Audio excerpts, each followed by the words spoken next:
Good evening and welcome to Inside the Mental Health. I'm Bob Bienvenu, your host, and I welcome y'all into AOC television program where we talk about mental illness, the human condition that we all have to deal with, and I hope to deliver a good show to you good people out there tonight. Of course, we start off the show with prayer. So before we do, I would like to say a farewell to co-host Jerry Bushnell, who retired from the show. Jerry was a lovely lady, and she gave some good insight when she was on the show. She'll be missed, and she can come back whenever she wants. Also, Richard Phelps, co-host, is still in Seattle with one of his girlfriends. One of his women, taking care of one of his women. So, he's sorely missed. He'll be back in a few weeks. So I'll be glad to see my friend then. So we'll start off the show with a prayer. Father, we come into your holy presence with much humility. And I ask you that you give me the wisdom to partake this message to the people out there in the audience, especially to the mentally ill and to the downtrodden and to the distraught and to the people that are living in poverty and to the people that have no one. I have been there before, Father, and I know it's not a good place. I ask you to quicken these people and let them know that you love them, and that you knocking on their door for them to let you in, Father, in Jesus' name. And I ask that we give a good service to the public, and that if anyone out there is mad, there's injustice galore in the world. There's abuse. There's just heinous things that happen to people. And I ask you, if there's some people out there that are talking to the public that don't believe that there's a God because of all the injustice that has happened, Father, you touch them with your heart and let them know that you're there for them in Jesus' name. And let this be a successful show tonight. Thank you. Okay. I would like to comment on our beautiful director, Lucy Fournette. Lucy does a great job. She's, we've had a lot of directors, and Lucy's the only one that ever got us on Facebook. So I have to say she's the best director we ever had. So kudos to you, Lucy. You want to say hello to everybody? Hello. No, come on TV. Come on. Say hello. Okay. Come on. Bend down. Let me pull a chair. Okay. I think I can sneak in right here. Yeah. I might not be able to. That's Lucy Fournette. Hello. Look how beautiful she is, ladies and gentlemen. She has deep blue eyes. And you're a boon to the show, Lucy. Oh, We thank you. And also, another help to our show is the great Jacob White. Come say hello to everybody. No, I'm in the witness protection, Bob. I couldn't possibly. Jacob. Coffee, my dear. Jacob has been a good friend to me. You're a a good great man, friend. Bob. Thank you, Jacob. Lucy's a good woman. Lucy's a Thank good you. woman, great woman. And before we start the show, I would like to say my new book, the new revised version of The Time Traveler, is out. Lucy, if you could go close to the camera and show. Different camera. We can turn off the green screen for that camera. How about this one?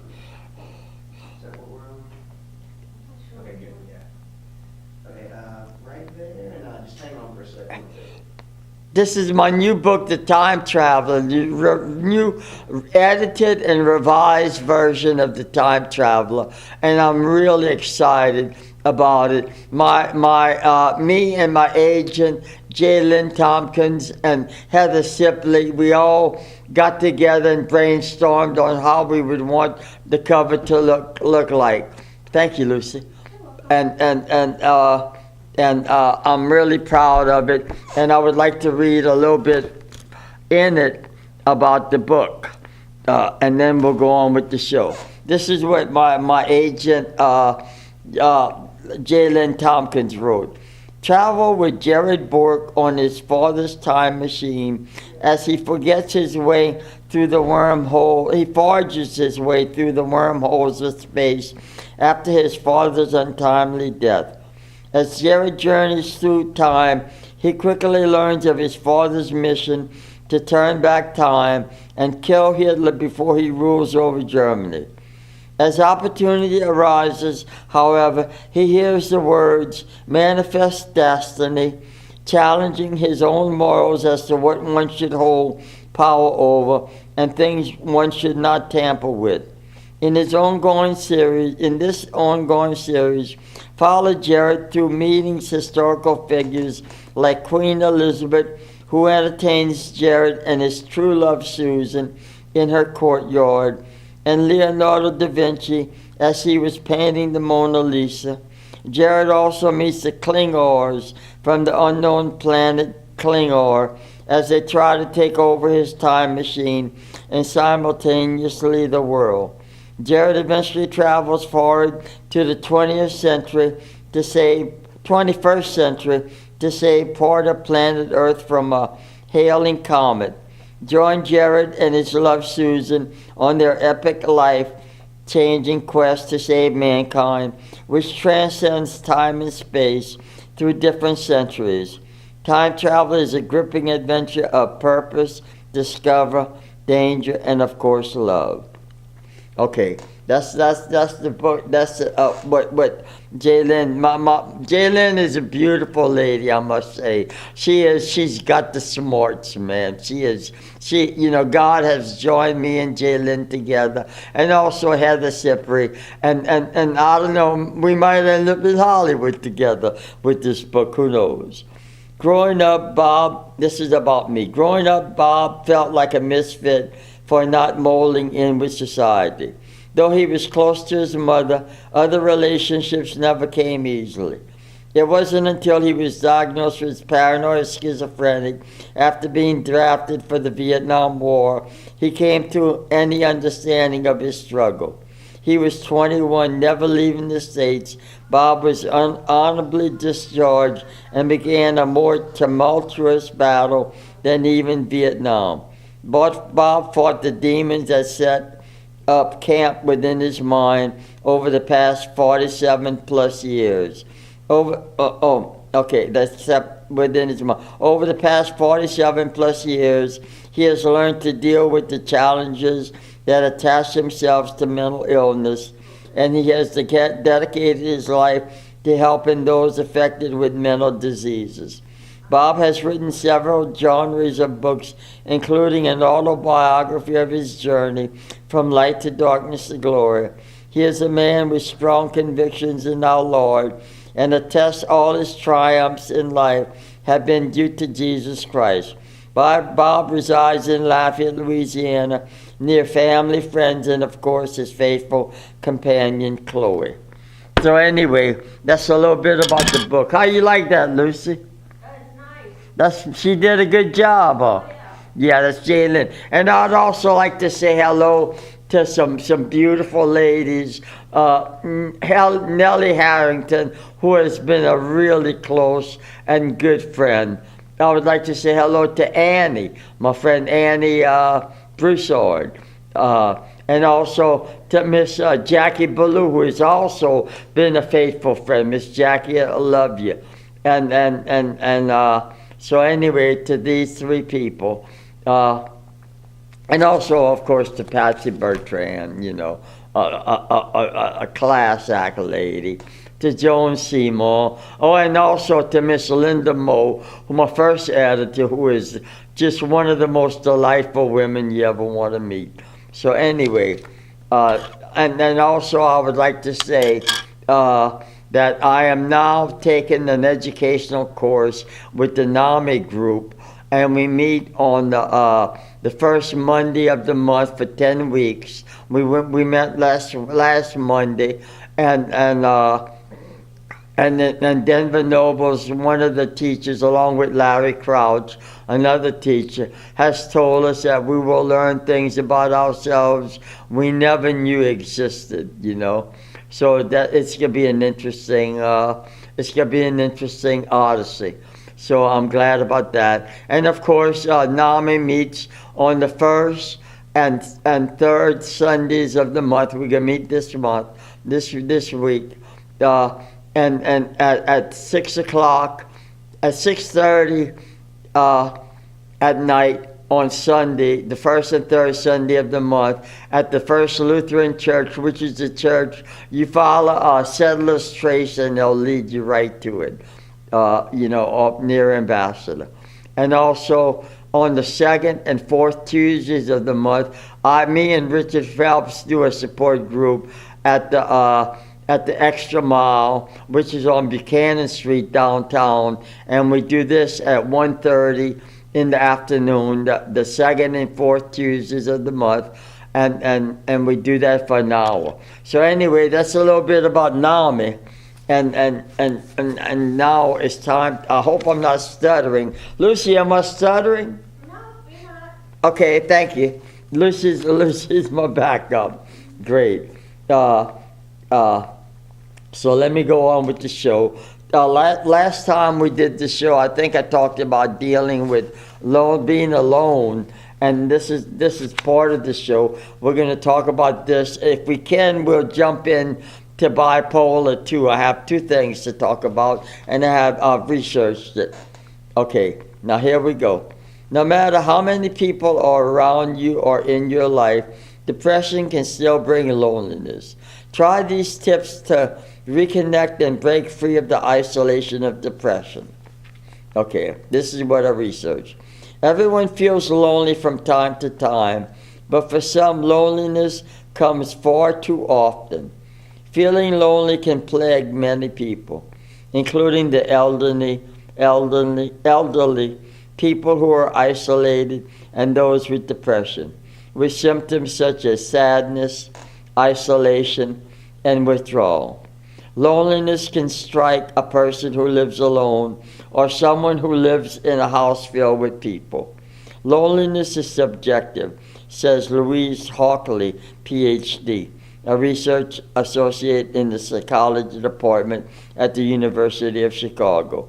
You can't argue with someone who says they're lonely. Although depression doesn't always lead to loneliness, feeling lonely is often a predictor of depression 1 year or even 2 years later, and it certainly leads to sadness, Dr. Hockley says. Freeing yourself of feelings like being isolated by depression is part of the healing process. Now, I'd like to say a little bit about myself. I guess I'm a ham sometimes, but I'm so grateful for when Mike Fuseli, a friend of mine from councilman from San Martinville, he wasn't a councilman when he led me to the Lord 26 years ago. I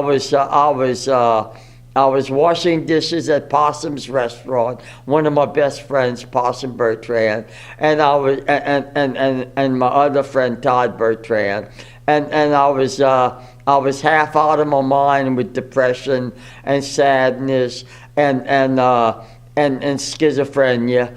That I was just going through the motions, washing dishes, smoking 4 packs of cigarettes a day, and drinking a case of Diet Coke. When Todd Bertrand told me, Todd was a good friend who passed away. That's one of Patsy Bertrand's sons. He was a great guy. But Todd told me to talk to Mike Fuseli if I want to learn about the Bible. And I talked to Mike one day at Clay Chardonnay's gym, and that started a relationship that I'm so grateful for, because if it wouldn't be for Mike, no telling, I'd probably be dead, or in an institution, one or the other. But anyway, Mike led me to the Lord, and my life has never been the same. And what I'm trying to say is, I'm so grateful for where I am now, because I know how it is to be alone. I know how it is to not have any and he living in poverty. And back then, I was a joke of the town. People, I know how it is to, like when you're down and out, it's almost like a victim's mantra where people will even get down on you even more, And I was like that. People treated me really, really bad back then.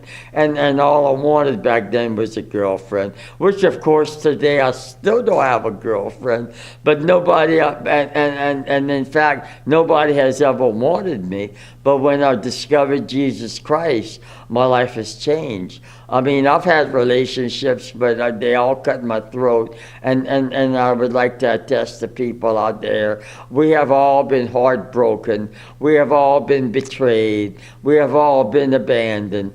Join the club, and I can feel for you people like out there, even if you don't have a diagnosis, it is a tough world to live in, especially these days. And if you're lonely, I would just like to say, and you're mad at Jesus, like in the prayer I said, ask him to come into your life. Or just if you're mad at him or don't believe in him, ask him to show you that he's real, and he most certainly will. I attest to that. But anyway, let me get back to what I was saying. To stop feeling lonely, we must first accept that we are feeling lonely.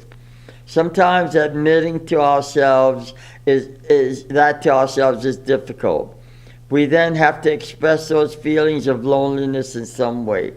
We might find ourselves writing in a diary, writing an imaginary letter to a friend or relative, drawing or painting a picture, making up a song, or doing anything else that lets us begin to express the feelings we have inside of us, including talking with other people.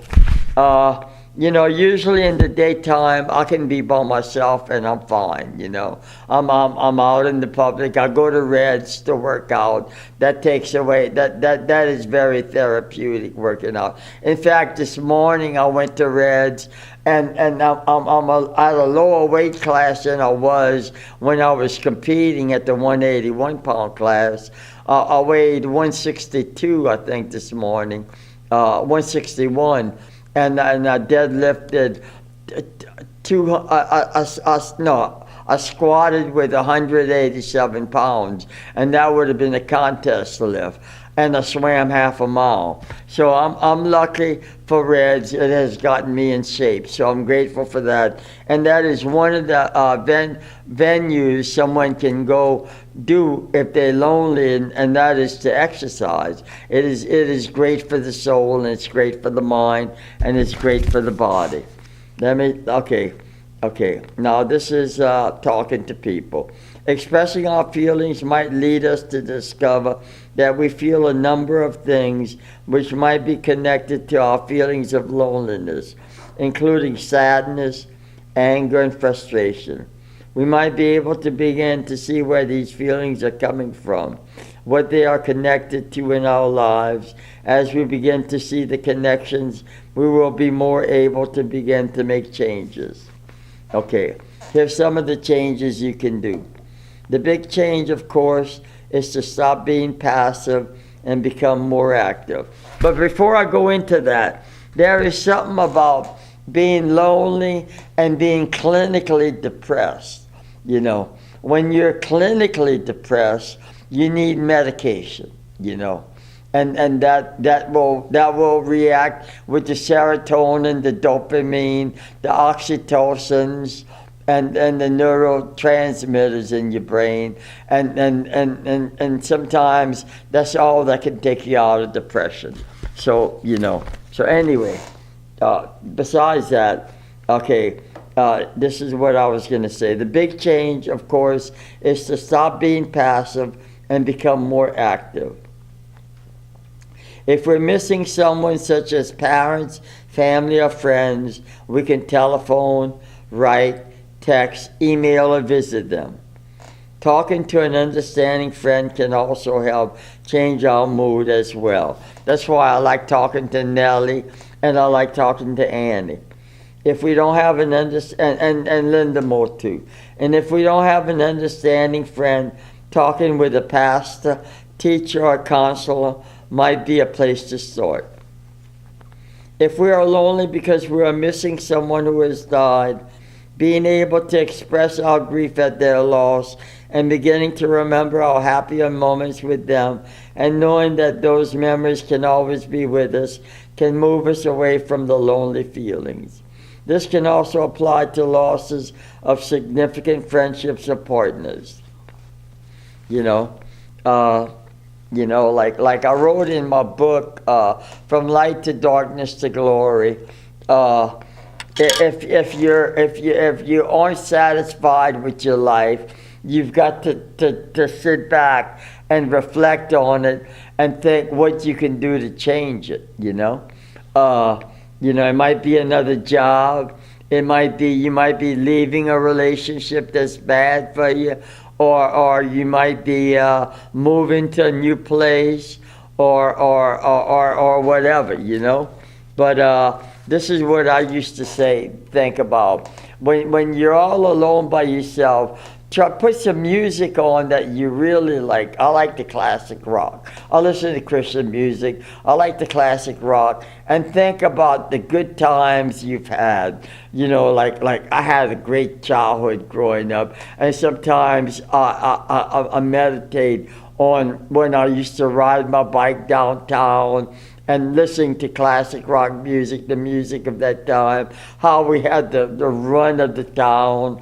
It was great being a youth. I was in the Boy Scouts and the Altar Boys. And what I'm trying to tell y'all is, think of some of the good things that have happened to you, like the birth of a child, one of your children, or when one of your children graduated, or when you got married, or when you first fell in love, your first boyfriend, your first girlfriend, how fun it was to go to the dances, how the movies you have seen, how the activities you did. You might have been a football player or a cheerleader, and in those innocent times, how great life was, and just reflect on them, and also reflect on what God has done for you. If you're healthy, if you're not healthy, you can ask God for healing. I don't know, I'm healthy, I'm lucky.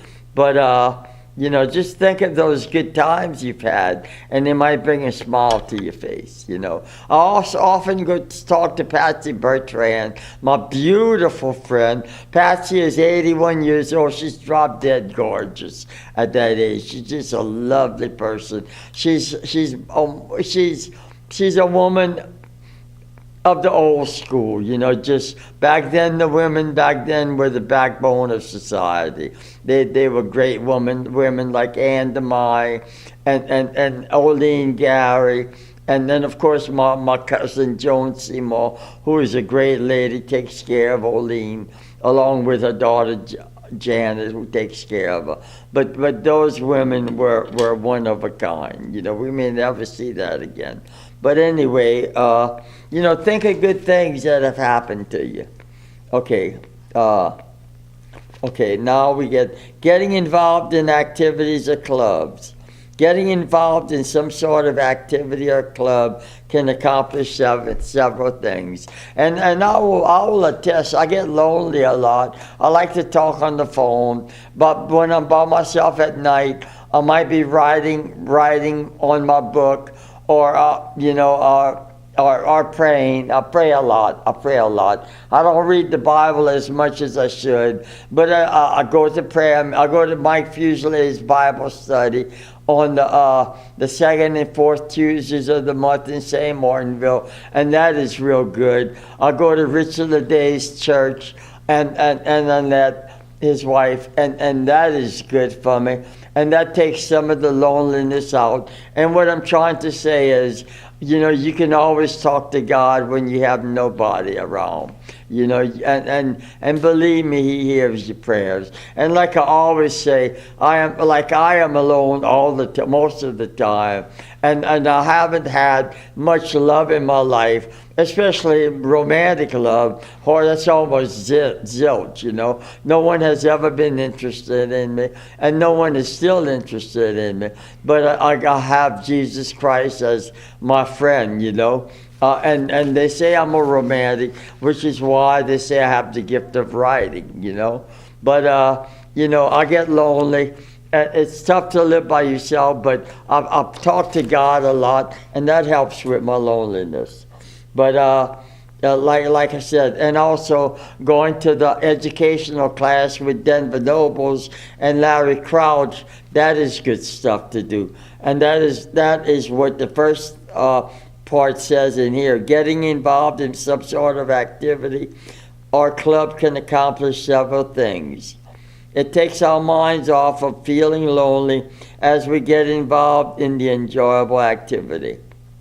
It can actually change our mood directly in this way. It can give us opportunities to meet people with similar interests. It can provide some structure in our lives so that we have things to look forward to. It can remind us of how good we might have felt in the past doing some similar things. Sometimes these effects can come very quickly, and sometimes they may come more slowly. We might really need to push ourselves to go to meetings or talk to people or attend several activities before we begin to feel comfortable with what we are doing and begin to see progress. Perhaps something to avoid is to attempt to join a club or organization or to develop a new interest just because we think it will make us a better or more interesting person. A better strategy might be to get involved in something because we know we've enjoyed it in the past or because we think it might be fun. You know, there's a lot of fun things to do out there. You know, you know, I don't mind being alone because actually I've been alone all my life, you know. Like I said, I was never the social butterfly or anything. I was always in the background with the schizophrenia and everything. Very, very shy, very mild, very meek. I'm not as meek as I used to be, and I'm not as shy as I used to be, but I still have the shyness sometimes. Here's some things dealing with depression. Think beyond yourself. Depression can make you feel very self-focused, meaning that everything is all about you. But remind yourself that if you ask a coworker to join you for lunch and the person can't make it, you shouldn't automatically assume that he or she has rejected you. The person might have a previous lunch date or too much work to leave his or her desk. Okay, here's some of the tips. Reach out to a lonely person. Whether you're feeling lonely now or just know how it feels, you may get an emotional boost from befriending someone else who's lonely. Some people may view loneliness as contagious, and therefore lonely people often become even more isolated. We believe there is a responsibility in the community to reach out to people who are suffering. In doing so, you can help others and yourself too. An example, volunteering for an organization that helps elderly people, or visiting a neighbor who's lost a spouse, or maybe even going to the nursing home.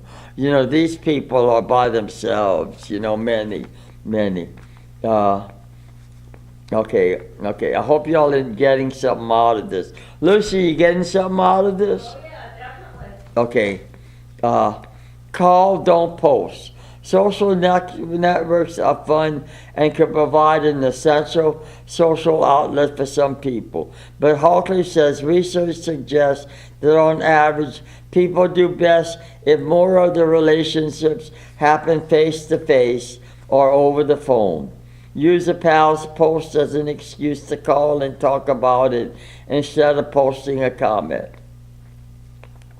Okay, I hope y'all getting this. Make time for relationships. Everyone is busy, but relationships won't wait until you finish your PhD, raise your kids, snag the next big promotion, or move to your ideal city. Build them now. No one on their deathbed wishes they worked a few more hours, Hartley says. Talk to a trusted friend or relative. That's where my friend Nellie Harrington comes in, and my friend Annie is coming in too. And of course Linda Moe. Miss Linda Moe is a wonderful lady.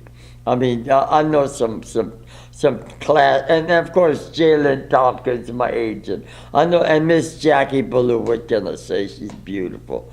Miss Jackie, I got your book.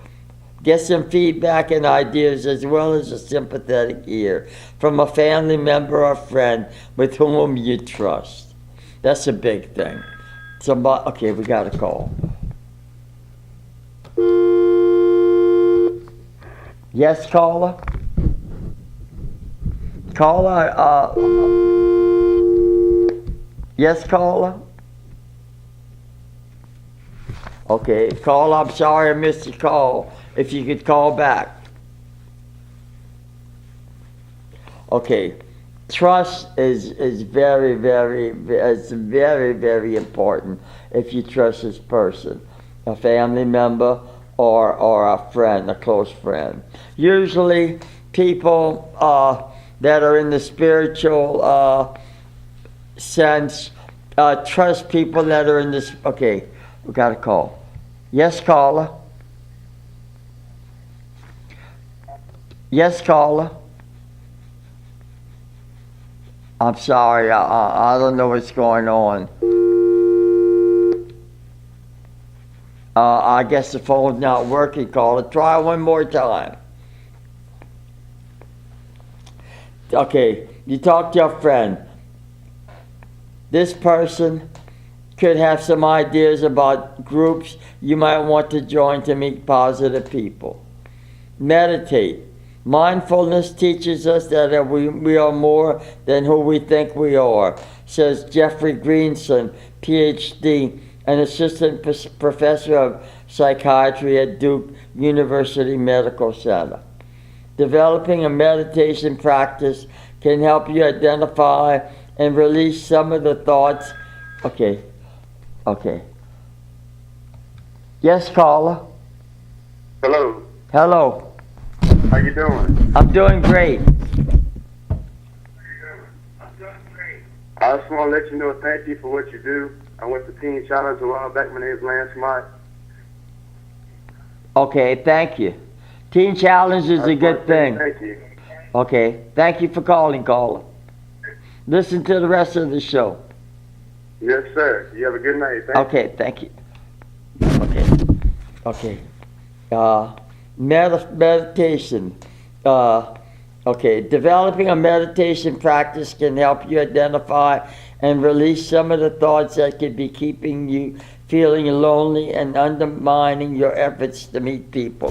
And you know, like, ladies and gentlemen, this is a real program, you know. We talk about our problems we might be going through, and I would like to talk about one problem that I have, you know, because I have always been never great with, always been shafted with relationships. I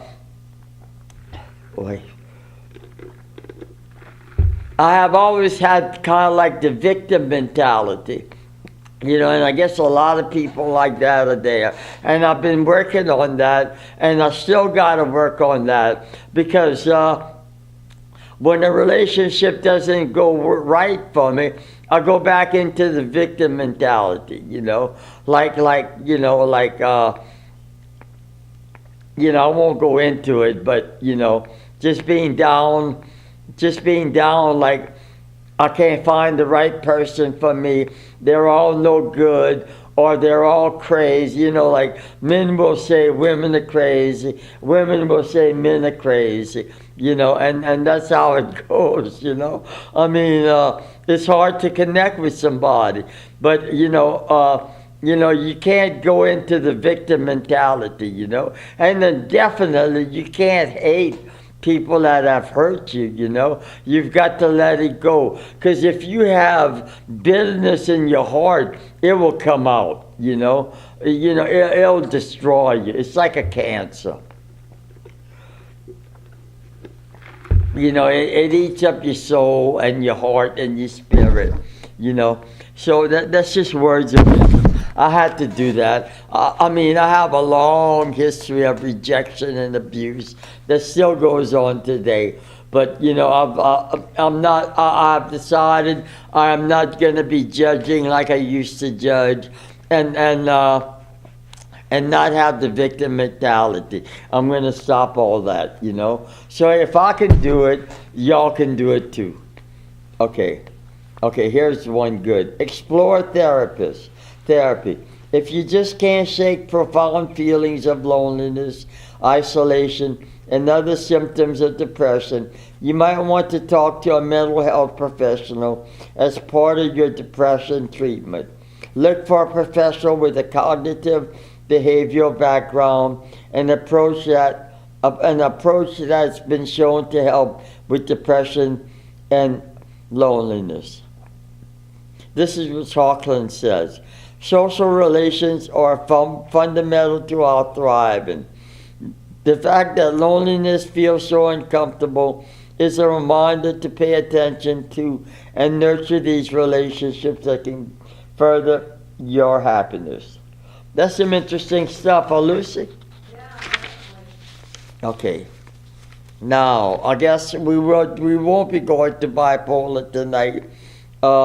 Here's some of the things that sometimes we're so concerned with finding a way to fill every single moment of every day interacting with people that we forget to take a step back and give ourselves some quality time. Spending time alone is a way to recharge your mental batteries and regroup. Everybody needs to do it now and then. Here's some of the things you can do by yourself. Go to the matinee of a sad or embarrassing bad movie. Feel no shame as you cry or swoon alone in the corner. Who cares? Nobody is there to see you. Travel somewhere new. I love to travel. When you travel with other people, you always end up making compromises on what sights to see, where to eat, and what activities to do. Traveling alone, even if it's just to the next town over, gives you the luxury of going at your own pace so that you're able to soak up everything about the trip that you want to. Take yourself on a dinner date. Bring along a book that you can't put down and immerse yourself in good eats and good reads. Really, what's better than that? Tour a museum. Let's face it, a lot of your museum experience probably involved a teacher, a tour guide, and a pack of rowdy kids. Set out to see every piece of art or history at a local museum and spend time interpreting them exactly how you want to. Have a spa day or get a massage. Okay? Go to a bookstore and get lost. Spend hours enjoying every genre of book known to the world. Better still, snag one off the shelf and plop down in a comfy chair. Binge on a TV show. There's always another show to catch up on or rewatch, and there's no one better to do it with than the one person who you know is just as excited as you are to plow through an entire series in a day. Go to a free concert.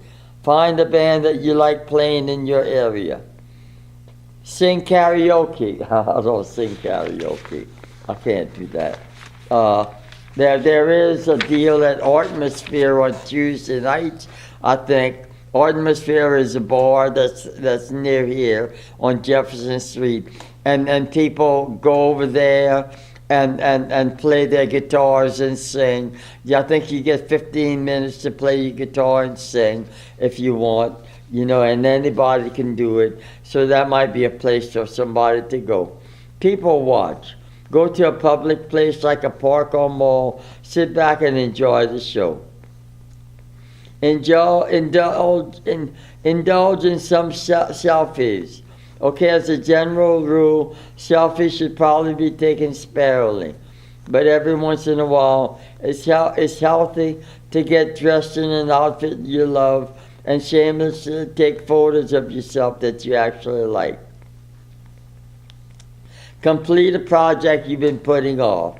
That's one thing I've got to do. I've got to get back to writing again. I'm on page 71 of A Father's Love right now. It's a Christian book about this boy, Jude, who are named after my brother's Donald, who passed away, his middle name. And it's about his life and how God interacts with him. So I'm writing the second book of the series, and next year I'll be writing the third book of the series. So when he goes to Vietnam.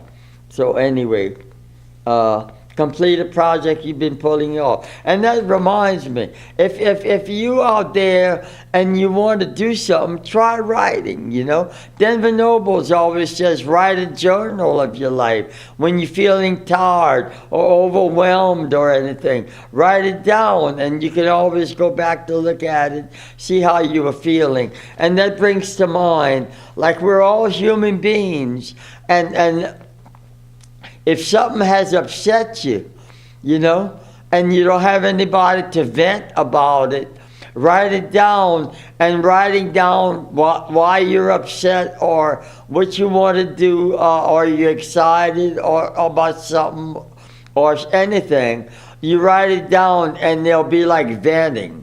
They'll be like releasing the anxiety that you have. It works. It works, ladies and gentlemen. And of course, when I write my books, it takes away some anxiety, and it is great therapy. You know, it is great therapy. And everybody has a story. We all have a story. So that's something to consider. Challenge your mind. Complete a crossword puzzle. I don't do that. Or a Rubik's Cube. Well, I'm not into that, but I guess you could do that. Take a hike. Spend some time with Mother Nature and see how the two of you get along when no one else is around. Stop and smell the roses. Watch the sunset, like my friend Marla Blazer did in California, where she is. That's Richard Phelps's girlfriend, one of them. That he's taking care of her dogs. My best buddy Richard, who is a co-host of the show, she said, I talked to her today, she says she saw the sunrise today, so that was good. Get experimental in the kitchen. You can try to cook something. That's what Nellie Harrington's son Brandon does all the time, and Nellie, my friends, they always do that. They're always cooking. Stargaze. Lay on your back and marvel at your complete and utter smallness in comparison to the rest of the universe. Try a new workout. I do that all the time. Go shopping. Take the longest hot bath in your life. That's some of the things you can do.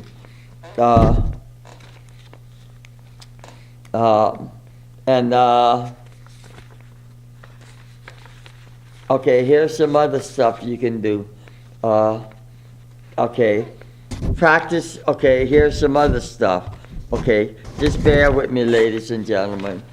Don't conform to age stereotypes. If you enjoy something, get out and do it.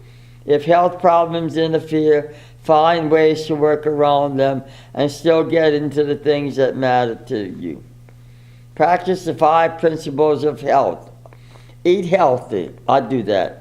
Avoid or quit unhealthy substances and habits like taking drugs, excess alcohol, smoking, and overeating. Oh, that's a given. Everybody knows that.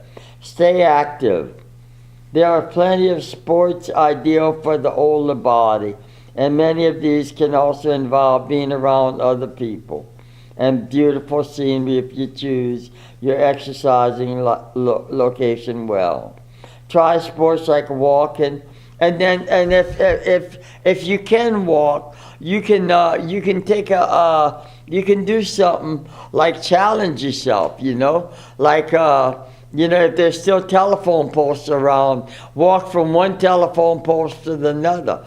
And if you're tired, if you're elderly, go home and rest. And then the next time, try to go a little bit farther and challenge yourself, Like I do that in my swimming. 2 years ago when I was swimming, I could swim a mile in 50 minutes, sometimes 49, 48 minutes. Now I swim a mile in an hour and 14 minutes. And I'm still swimming. I'm swimming a lot of half miles and occasionally a mile, and I'm trying to do better. So that's just an example. So you can do sport things and try to do a little better every time. Here's some jogging, swimming, yoga, and aqua aerobics to maintain an optimal fitness level. Practice positive thinking. Well, I think, I have a problem using language that I shouldn't use, and that's not positive thinking. And I talked to God about that. This is a transparent show, and I try to, not cuss or anything, but sometimes the words come out, and that is a bad thing. Because I think what comes out of your mouth, like the Bible says, blessings and curses come out of the tongue, So that's one of the things I've got to do about positive thinking. I hope y'all enjoying some of these tips. Aim to be active every day for at least half an hour or 1 hour. Okay, go walking, jogging, swimming, cycling, or intense yoga. Visit a health center or have an exercise bike or ride your bike. Cultivate happiness. In old age, inner happiness must be cultivated. Okay, this is interesting. Old age often brings energy loss, disease, a sense of meaninglessness, and worry about external problems over which you have no control. When the nerves are getting weaker, inner positivity is at great risk of declining.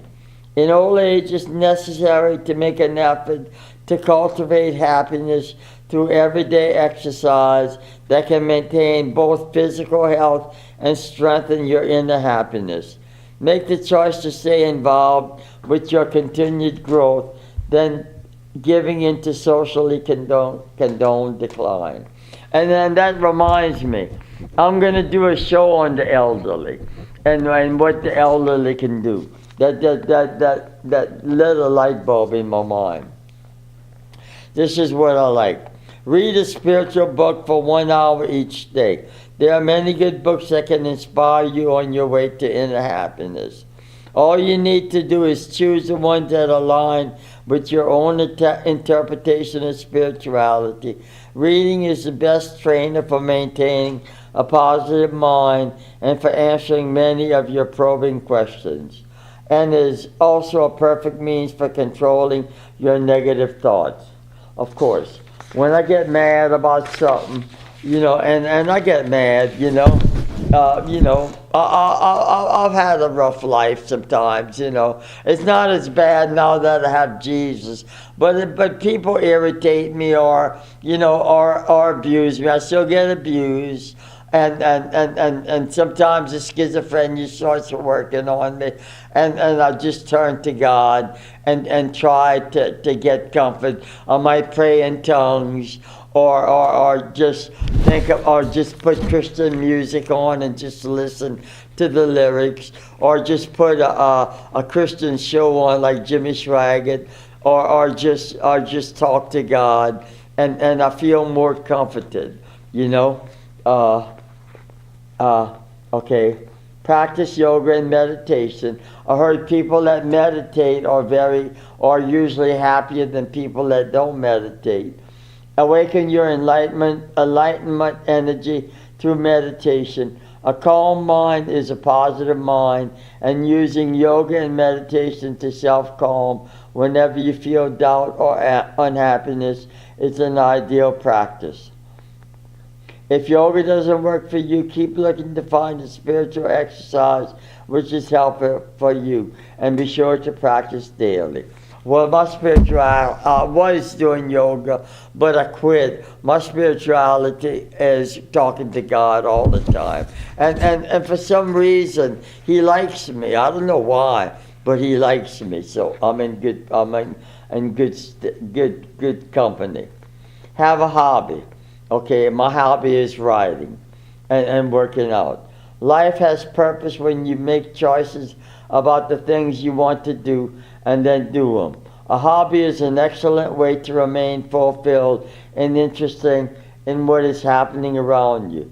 Inevitably, a hobby will always provide a way to reach out to others who are interested in the same hobby as you are. Spend time with friends. That's a big one.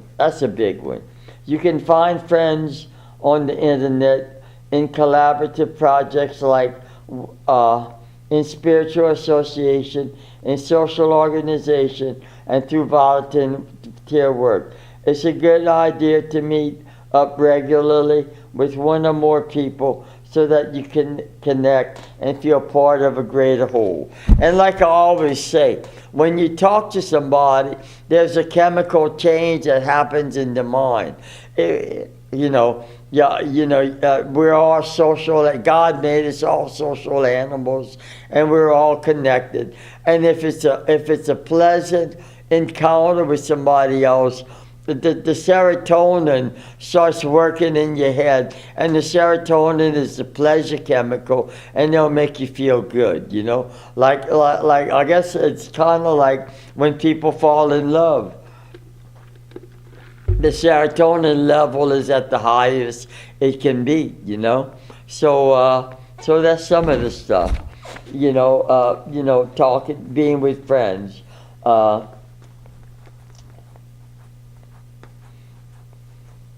Okay, here's something. This is me to the max. If people pretend to be your friends and hurt you, wish them the best and part ways. There is a time and a place for trying to mend things with people, but as you grow older, there is less time and a need for faster acceptance that some relations are simply not meant to be. Don't sweat it. Find the people who fill you with joy and happiness and spend more time with them. And this is my favorite. Love an animal. If you like pets, be sure to have one. Chloe, my dog, Chloe came into my life the same month that my divorce went final. I guess 10 years ago or something, 12 years ago, 10 years ago. Be sure to have a pet. The love, comfort, and connection with a pet is as important to you in old age as it was to you at any age. Animals don't judge us the way people do, and animals don't care what our age is, provided we ensure they're well fed, groomed, and loved. Well, I should groom Chloe. Choose a pet that is easy to care for and can be handled by you without worry. I like the little dogs. Lucy, how much time we have? 3 minutes. So anyway, those are some of the ideas you can do being by yourself, and reading, you got to read. I know some readers. My friend Jenny Perrin reads. She doesn't watch TV. She just reads, and I'm a reader. I love to read. I also love to watch TV. I love to listen to music. Music is it is signs from heaven, if it's the right kind of music. I'm not talking about the rap music, beat your bitch, kill a cop, or anything like that, but music is very soothing. And I would like to say, like I always do, since I'm alone by myself, I give all my credit to where I am now. I am a world-class power lifter now. I have, since I got into the Lord, I have 44 world powerlifting and weightlifting titles with the AAU organization.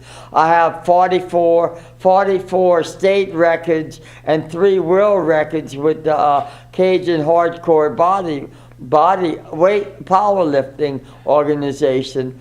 I have this television show which has been going on for 12 years. I'm a writer, and I'm writing my 10th book right now. And I ask you, ladies and gentlemen, how can somebody that is stricken with one of the worst, just about the worst of all the mental illnesses, how can I have accomplished all that without a relationship with the spirituality of my life, Jesus Christ? How can that possibly be, ladies and gentlemen? That's the only answer to it, and that's why I talk so much about God, because mostly He's all I have. But if you're out there, Jesus is the reason for the season, man. I'm so grateful to Mike Fuselier for leading me to the Lord. I don't know where I'd be.